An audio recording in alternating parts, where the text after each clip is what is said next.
Meskipun menikahi perempuan jelek tapi kaya itu juga halal, ya kan? Tapi ya nggak enak gitu loh. Kecuali kamu kuat, emang punya nasib, punya istri yang nggak enak dilihat di tempat tidur. Tapi kamu kaya raya, itu yang saya maksud faktor X tadi. Kamu mau jadi owner atau mau jadi karyawan? Karyawan. Kalau kamu jadi karyawan, silakan kamu kuliah sampai S3.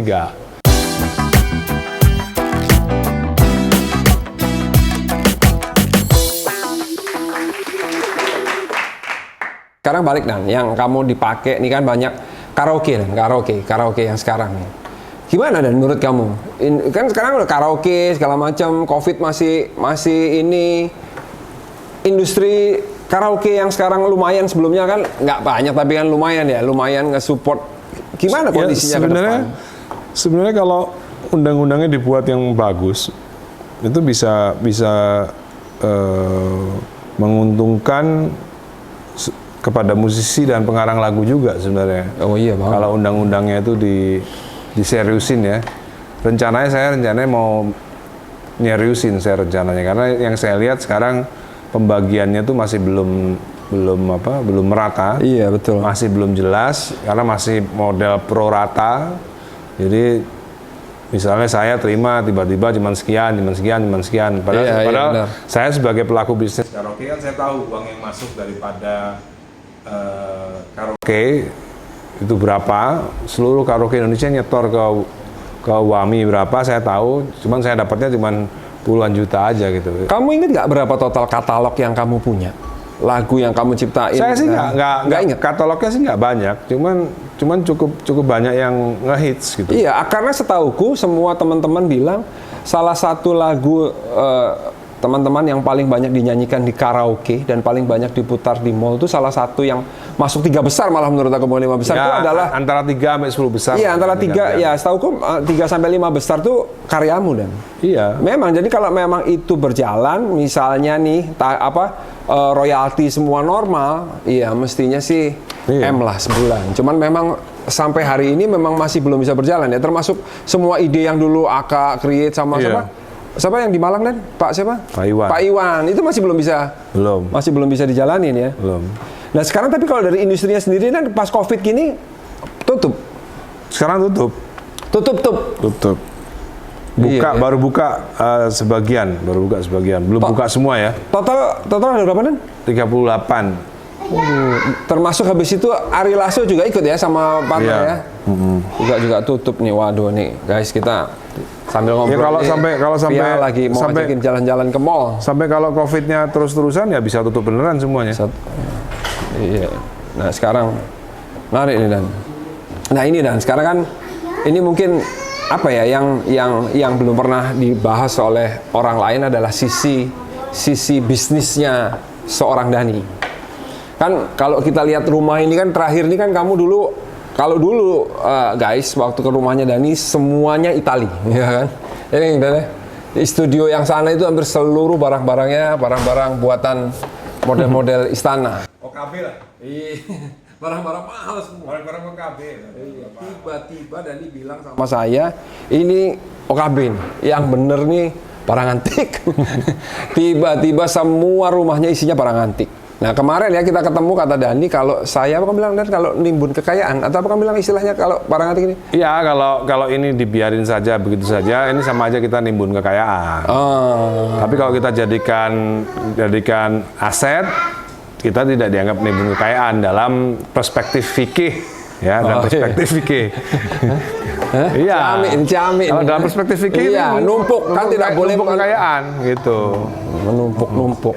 Ya harus dikaryakan, misalnya jadi restoran gitu, jadi lounge gitu, itu nanti menjadi sebuah aset kan, aset yang bisa dijadikan uang lagi gitu. Iya. Nah sekarang nih Dan, dengan kondisi ini kan, kondisi sekarang nih, nah kebetulan kan banyak nih Dan, digital ya kan. Aku punya temen nih yang dia beli barang antik itu bahkan super murah. Dia jual tuh harganya udah nggak masuk akal ya Nang ya. Nah ini nih salah satu nih ponakanku sebagai saksi. Nah dia mencoba membuat channel untuk nge-review barang-barang antik. Tapi yang di-review itu bukan cuma di-review dan bisa dibeli, bisa dijual, gitu loh. Nah, kamu nggak punya rencana dan. Nah, ini kan sebenarnya peluang bisnis yang luar biasa. Jadi trademarknya itu memang, tapi memang saya kan kolektor, bukan kolektor. Oh, itu maksud. Ada lagi kolektor. Ini level, iya. Kolektor. Iya. Jadi kamu masuknya levelmu memang ketika kamu beli, kamu memang belum berpikir untuk menjual. Enggak. Tapi kamu nggak yakin, memang sebenarnya kan bisa, kayak ada orang itu kan bisa sirkulasi dan kamu beli yang murah, kamu jual, terus kamu beli barang antik yang lebih mahal lagi. Enggak kesana ya dan? Enggak. Saya lebih suka ditaruh di tempat satu restoran tambah banyak nggak apa-apa. Tetap jadi asetku, tetap masih bisa menghasilkan uang gitu. Oh ya. Sebenarnya mentorku sebenarnya itu namanya Anhar, namanya yang punya Hotel Tugu. Oh iya. Itu mentorku sebenarnya. Anhar ya. Dia juga nggak pernah jualan barang antik ya? Dia jual yang jelek-jelek. Luar biasa. Jadi makanya itulah kenapa seorang Dani harus punya banyak duit, guys. Karena memang bukan dia nggak punya duit, duitnya mungkin banyak, cuman hobinya larang, guys. Nah, terus sekarang nih, guys, dan yang kan kalau aku sebagai teman kamu juga ya dari waktu SMA, aku ngelihat kamu tuh penuh keberuntungan menurut aku loh ya, kan kita dulu dengan semua kita pernah kumpul dari SMA sampai hari. Menurut kamu tuh kamu orang yang penuh keberuntungan apa enggak nih? Sampai hari ini ya dengan semua perjalanan hidup kamu ya. Menurut saya sih, saya tuh mungkin di antara teman-teman yang lain determinasi saya sih yang paling kuat, mungkin determinasinya aja yang paling kuat. Gitu. Karena dari awal kan saya tahu siapa saya, dari awal saya tahu saya mau apa. Itu yang paling penting kan itu. Kebanyakan teman-teman saya nggak tahu mau apa, nggak tahu siapa dirinya. Itu yang jadi masalah kan itu. Kalau dari kecil, dari SMA saya udah tahu saya ini apa, saya mau ngapain. Seiring dengan waktu kan berubah-ubah juga gitu. Iya. Misalnya saya ini cowok beneran gitu, ya kan? Maksudnya ya saya nggak suka cowok gitu, saya sukanya cewek gitu. Tahu gitu loh. Jadi itu yang ada orang yang nggak tahu loh kadang-kadang. Kadang saya ini kok cowok tapi kadang-kadang sama cowok kok suka juga. Nah itu kan bahaya, disorientasi. Nah saya dari awal tuh saya tahu siapa saya. Hubungannya sama keberuntungan yang aku tanyakan? Ya, memang keberuntungan tuh ada. Kalau ditanya ada orang yang nggak percaya tentang keberuntungan. Kalau ditanya apakah saya percaya keberuntungan, ya saya percaya keberuntungan karena di dalam kamus kan ada juga keberuntungan. Di dalam kamus bahasa Inggris juga ada, luck kan juga ada. Kalau nggak ada kan nggak mungkin ada bahasanya ya kan. Nah, cuman sebenarnya keberuntungan itu pun juga dibutuhkan determinasi juga gitu. Bagaimana caranya punya determinasi itu gitu.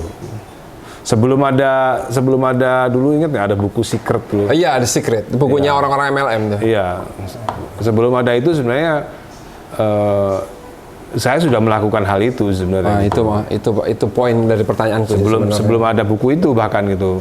Makanya saya ketika disuruh baca buku itu ngapain?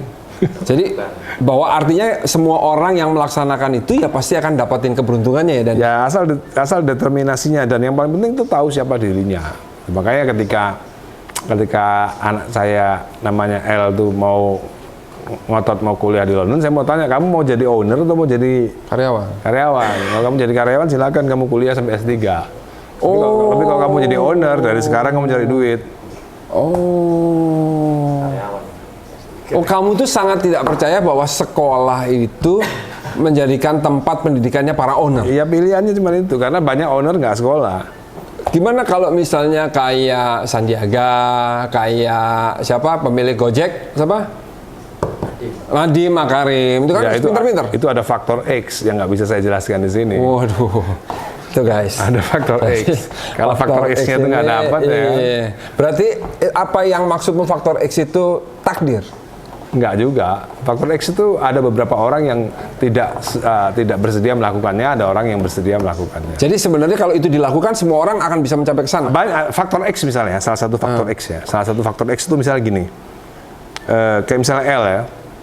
L dia mau jadi bisnismen yang sukses. Dia mesti punya mentor. Mentornya siapa? Sampai sekarang dia belum menemukan. Karena apa? Ada faktor X yang saya bilang tadi, misalnya faktor X ya. Misalnya gini. Kamu mau kaya, gampang. Kamu kan ganteng. kawin aja sama perempuan kaya raya. Jadi kaya raya kamu masuk ke jalur itu, kamu masuk ke bisnis itu, kamu jadi kaya raya. Ya tapi kamu harus punya nasib, punya istri yang nggak enak dilihat di tempat tidur. Tapi kamu kaya raya, itu yang saya maksud faktor X tadi. Tapi kan bisa Dan cari yang cantik. Itu salah satu faktor X yang saya bilang tadi. Oh, oke. Gitu. Yang lainnya saya nggak mau cerita. Ya, stop. Ya, saya sudah, I got your point. Ya kan? Waduh, meten. Dan saya yakin anak saya nggak bisa kayak gitu. Karena saya kalau kawin sama orang harus punya istri yang enak dilihat di tempat tidur. Gitu. Iya.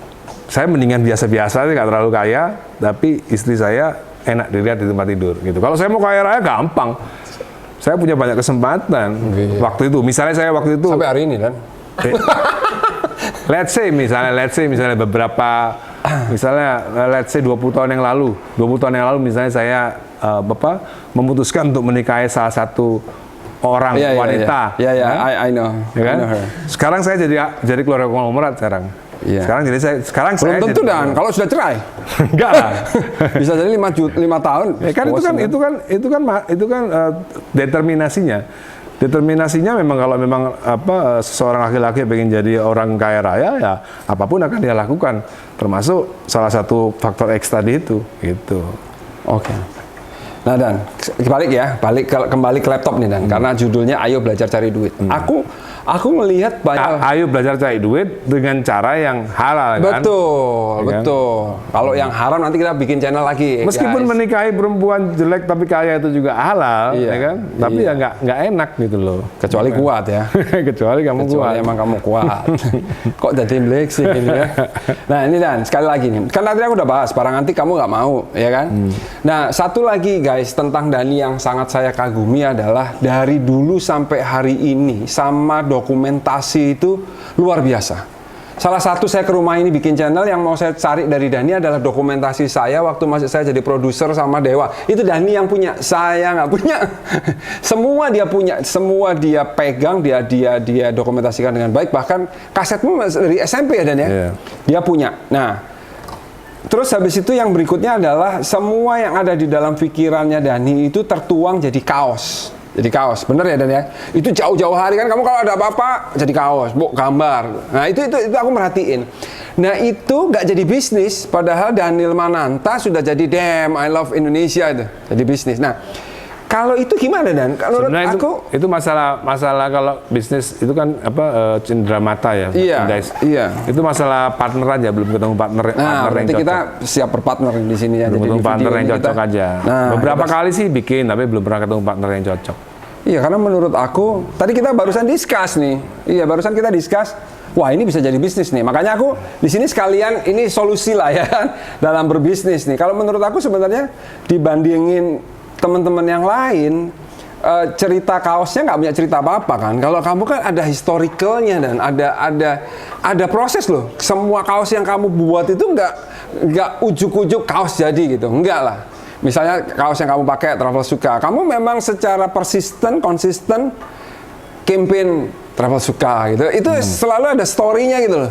Iya kan? Dan menurut aku itu sih luar biasa gitu. Menurut aku membangun branding. Iya, cuman belum monetize, belum termonetize dengan baik. Karena kita kalau di atas 40 ini kita nggak punya tim. Jadi kalau teman-teman nih ada yang punya ide-ide brilian nih, banyak banget peluang bisnis yang bisa kita jalankan dengan Dani. Oke. Saya kira sih itu sudah kejawab ya. Barang antik cuman koleksi. Jadi pengusaha enggak lah, menurut saya juga tetap Dani itu di musik masih tetap ya. Dan bahkan saya di sini juga masih berharap bisa bekerja sama lagi sama Dani. Saya sendiri pernah di industri musik, sedang mencari jalan baru lagi supaya bisa bikin sesuatu sebesar dulu di MF. Kita lagi cari karena peluangnya hari ini banyak. Oke Dan, thank you Dan. Segmen ABCD saya kira cukup, mudah-mudahan bermanfaat buat semuanya. Assalamualaikum warahmatullahi wabarakatuh.